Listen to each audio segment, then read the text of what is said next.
तैराक था, 7 साल से उसने एक ड्रीम देखा कि मैं दुनिया का सबसे बड़ा स्विमर बनूंगा और उसने अभ्यास किया। वो ओलंपिक में खेल रहा है।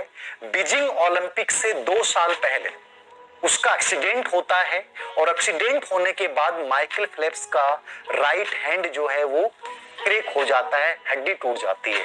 डॉक्टर के पास जाता है और डॉक्टर के पास जाने के बाद ऑपरेशन होता है। ऑपरेशन में डॉक्टर कहते हैं कि तुम अब कभी तैर नहीं पाओगे और तैरने की कोशिश की तो तुम्हारे बहुत नुकसान हो सकता है। तुम्हारे इस हाथ में कोई ताकत नहीं बची है। माइकल फेल्प्स का भविष्य का निर्धारण एक डॉक्टर कर रहा था। जैसे आप में से कई बच्चे कहते हैं कि सर मैंने ऑफलाइन टेस्ट दिया था और उसमें मेरी रैंक 900 प्लस आ गई, मुझे सब मेरे साथ वालों ने कहा कि तू नहीं कर सकता।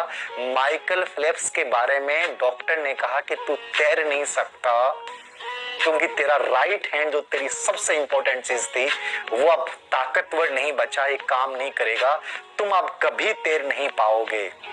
यदि वो माइकल फेल्प्स तुम्हारी तरह कमजोर होता ना, पाने की जबरदस्त इच्छा नहीं होती ना, तो आज धीर सिंह सर उसका नाम नहीं ले रखे होते। याद रखना, उसी माइकल फेल्प्स ने डॉक्टरों की उस बात को चैलेंज किया कि तुम तय नहीं करोगे कि माइकल फेल्प्स तैरेगा कि नहीं तैरेगा, ये मैं तय करूंगा। मेरी जिंदगी है, मेरे नियम है, मेरे सिद्धांत होंगे, मेरी लाइफ होगी, हर चीज मेरे अकॉर्डिंग होगी। याद रखना, वो माइकल फेल्प्स घर पे आने के बाद सोचता है यार जिस हाथ के सहारे मैं आज तक इतना कुछ कर रहा था वो आज हाथ मेरा साथ नहीं दे रहा है, मैं क्या करूं।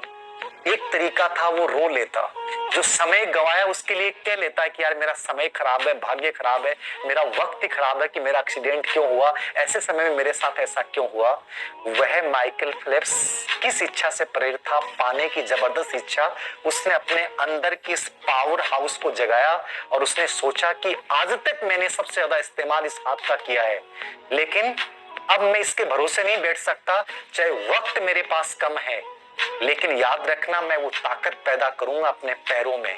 याद रखना, जब जिंदगी में तुम किसी एक संसाधन से आगे बढ़ रहे हो और वो इंसान तुम्हारे उस संसाधन को छीन ले, भगवान तुमसे उस संसाधन को छीन ले, आदमी का विश्वास उठ जाता है। लेकिन माइकल फेल्प्स ने कहा कि मैं करूंगा और उसने अपने घर के स्विमिंग पूल में इतना गजब का अभ्यास किया, 2 साल इतनी गजब की ताकत लगाई, पाने की जबरदस्त इच्छा लगाई और उसने अपने पैरों में वो गति पैदा कर ली कि जब बीजिंग ओलंपिक में माइकल फेल्प्स उतरता है पूरी दुनिया आश्चर्यचकित हो गई, क्योंकि ऐसी कोई प्रतियोगिता नहीं थी जहां माइकल फेल्प्स गोल्ड नहीं जीत रहा हो।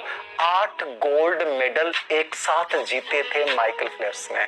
सोच सकते हो, सोच सकते हो, अरे सोच सकते हो, डॉक्टर ने सबने कह दिया कि तैर नहीं सकते, उस इंसान ने इतिहास बदल दिया।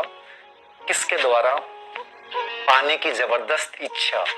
इस वर्ड को पकड़िएगा, पाने की जबरदस्त इच्छा से तुम 10 दिन में 70 दिन जैसा काम कर सकते हो।